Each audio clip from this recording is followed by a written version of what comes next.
Finish our day with some yin yoga.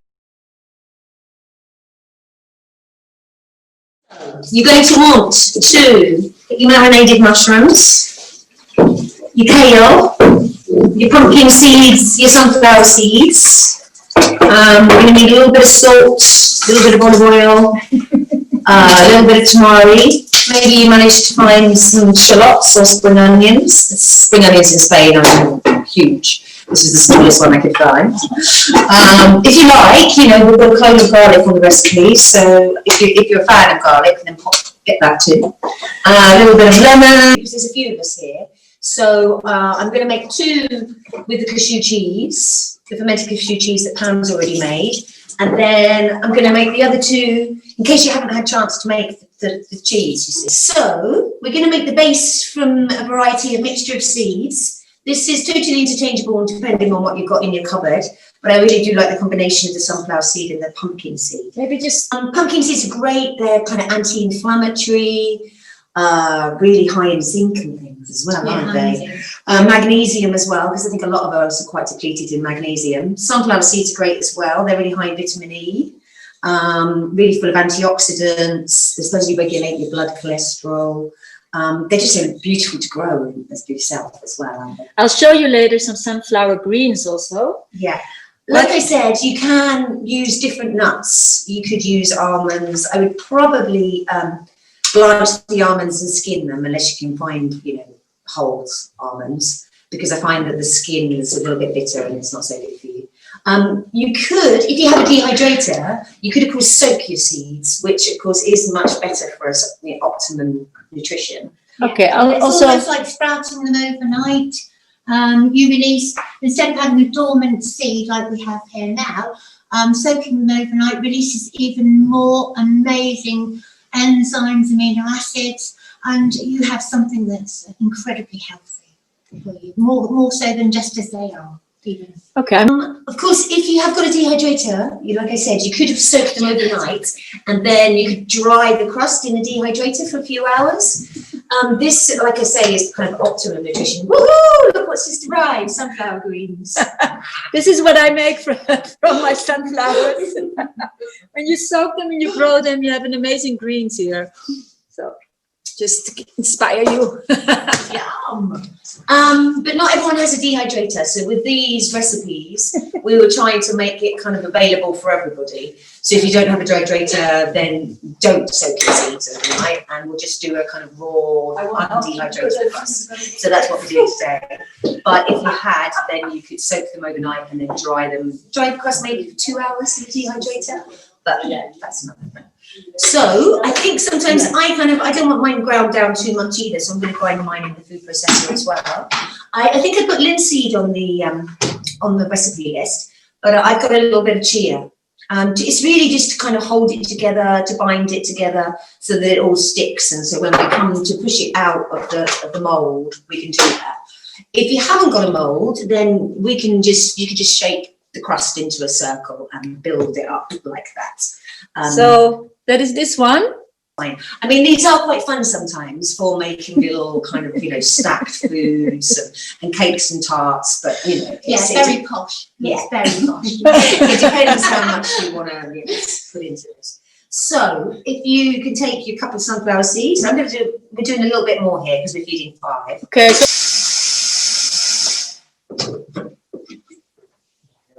I'm going to check a little bit of chia in there, so it will literally be probably just like a spoonful of this. So she's using chia, but we said actually the other seeds, linseed. Wow. Yeah.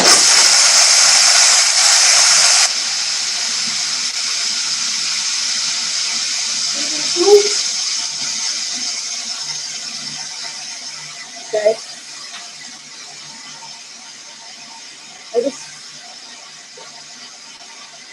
So just explain what she did. She added a little bit salt, pepper to taste, and some linseed. How much linseed? Probably about a spoonful. Really. About a spoonful. You can do it with linseed or chia seed, and this helps to bind it a little bit. Well, we're going to add a little bit of oil and then a tiny little bit of water so that it will kind of bind.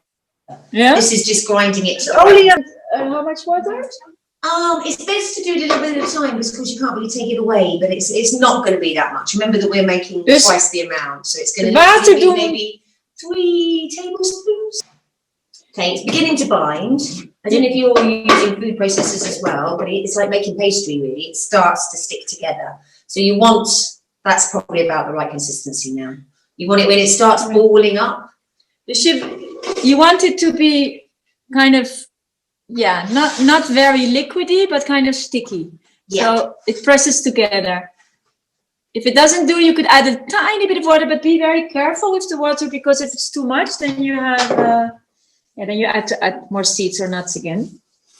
And then we're going to just pat it into the circles. Maybe you need to show that. Yeah. Literally, you could use your spoon or your fingers. I love using my fingers for things. But basically, just squash it down, pretty much like we did with cake earlier, really. It's just to kind of get it, the base. There we go, so now we've got 2, and then kind of ease it out. So we've got 2 little crusts here. Ooh. Yeah. And then we're going to chill the tarts in the fridge while we're doing our yoga. Yeah, about a centimetre. Okay. And here we are. I've just shaped one into a ball, and then you could just make like a little flat tart base if you haven't got a ring. Basically, just shaping it into rustic. Yeah, a little bit more rustic. But you know, once you've covered it with the mushrooms and the cashews and everything, it'll be kind of quite. It looks a bit more like a burger. You could press it down a little bit more. Yeah.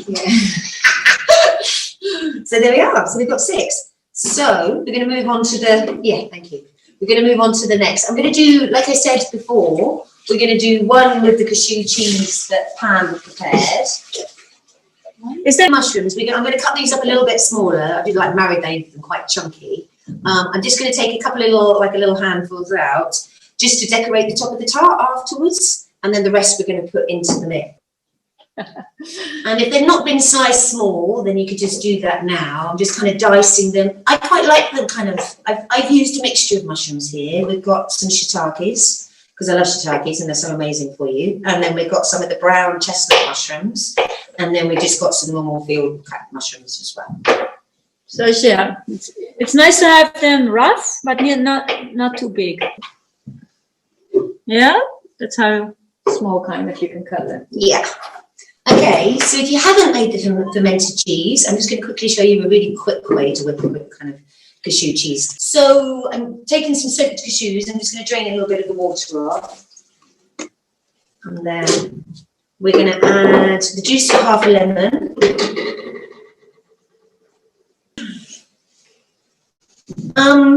Sometimes I'd add a bit of white miso to this. It kind of gives it a quite nice kind of flavour.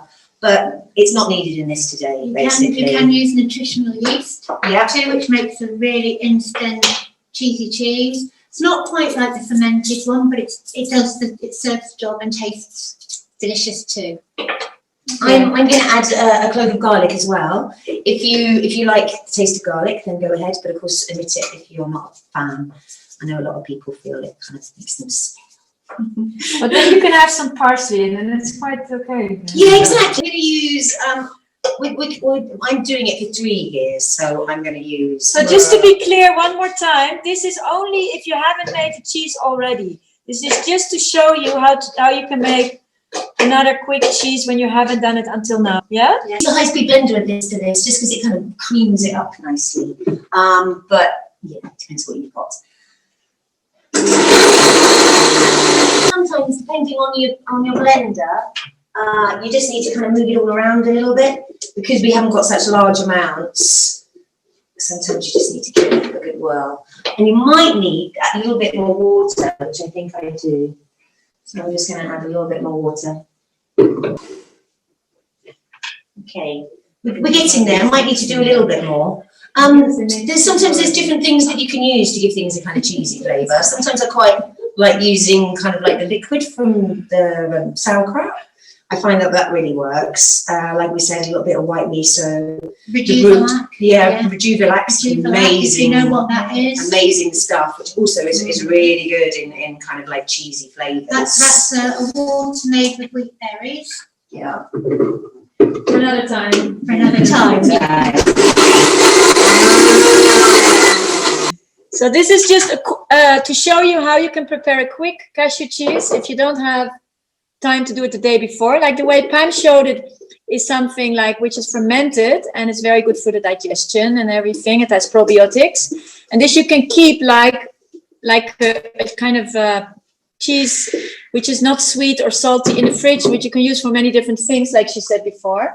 And now Sam is just showing how you can also make a quick cheese. If you just soak some cashews for an hour, you can make it quickly. And I mean, it tastes also delicious. It may be less probiotic and it's still, of course, a great And the same thing, cheese. you can actually put onion or garlic in this if you want as well. She's going to show that after. Yeah. Just how we like.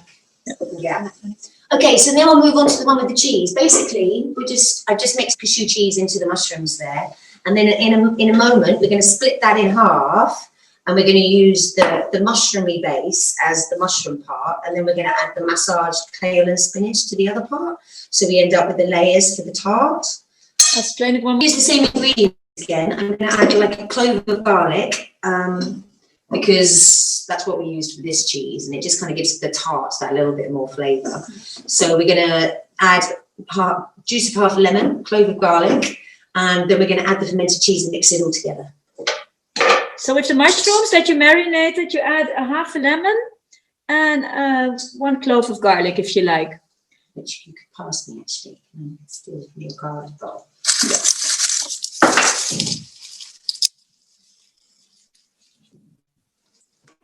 You need a grater? That's okay. So literally, we're just mixing the cashew cheese in with the mushrooms. We've got a clove of garlic in there and a bit of lemon juice. You didn't do anything to the cheese? No, I think it'll be enough with the garlic and the lemon juice. You don't have to do anything with the cheese. You just mix that mixture with the mushrooms, and because you added lemon and garlic, it has already enough taste. Oh, and then once we've got this, we're splitting it, like we said. We're splitting half. When you put the cashew cream with the mushrooms together, then you take it in half. Then you put half separate. We're going to pop a little bit aside of the kale or the spinach or whatever we've got just for the decor for the top.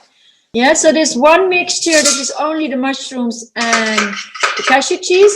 And the other mixture is the cashew cheese, the kale, and the mushrooms. And you keep a little bit of the kale separate and a little bit of the mushrooms for decoration. So here we have it. I'm mixing the one with the cheese that Pam made, and Pam's mixing the one with the instant cheese, just to show you what you can do. And because we know you all maybe haven't prepared the cheese in advance. So hopefully you've got the same as me. You've got one of the mushroom cashew mixed with spinach or kale, and one without. Ta-da! So we're going to start with the mushroom cashew kind of base, well, middle layer.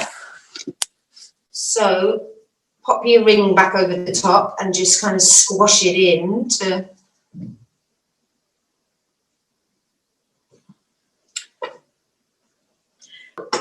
So basically, it's just squashing it in, really. Some of the mushrooms are a little bit kind of chunky still, but I quite like it when you've got a bit of texture, really, with your food. You don't want everything to be the same consistency. So, as you can see, we've got the mushroom cashew layer. Once we've prepared these, we're going to just pop them in the fridge, just because the cashew cheese will kind of bind everything a little bit together and just kind of holds it a little bit more like a quiche kind of thing. Is that enough of it? Okay. Oh, it smells delicious. And so then the spinach, kale, mushroom mix is going to go on top of that. So, hey presto. Sometimes you might need to oil your circles, or just kind of pop it back in. So the last part is the part with the also with the cashew cheese and the mushrooms again, but this time with the kale. delicious. And I'm getting hungry. Yes.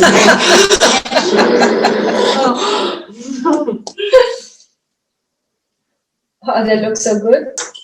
I'm not a perfectionist. Some people get bigger ones. Okay. Sometimes it is handy to have a few of these rings because it does, if you've got enough of the ring to like pop your tart with the ring into the fridge and then remove it afterwards, it kind of makes it a little bit easier rather than me like Or trying maybe to... just keep rinsing them. Yeah, that's true. I have one more ring. Yeah, probably this has just got a bit sticky. They seem to have quite a lot of filling left over. Nice.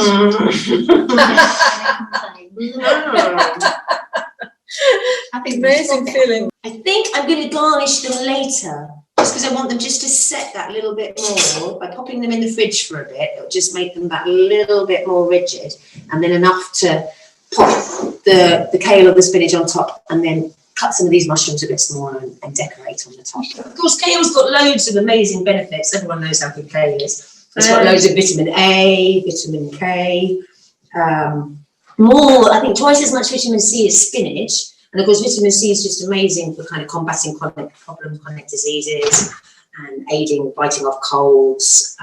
It's calcium, magnesium, iron, potassium it's got in. We prefer using kale because it also doesn't have the oxalic acid, which is an inhibitor which spinach has. And you usually have to cook spinach quite a little bit to get rid of that, where kale doesn't have this, and it's much nicer to eat raw. We'll personally think anyway. Yeah. It's up to you guys. You can use spinach if you like. Or even, I mean, chard is again very high in oxalic acid, so maybe not so good for like a recipe like this. You'd probably want, because it seems to be better if it's heated in some way. But yes, spinach or kale, or a mixture of the two, or whatever green leaves you can find, really. But yeah, there's loads of other health benefits. I can't remember which. Vitamin A, I think, is really good for kind of eyes and bone health. But yeah, we all want to eat healthy shows. We love it. Okay, you can make any salad you like. Maybe you like to have something else with it, but this is the kind of special recipe, and then just make with it what you like.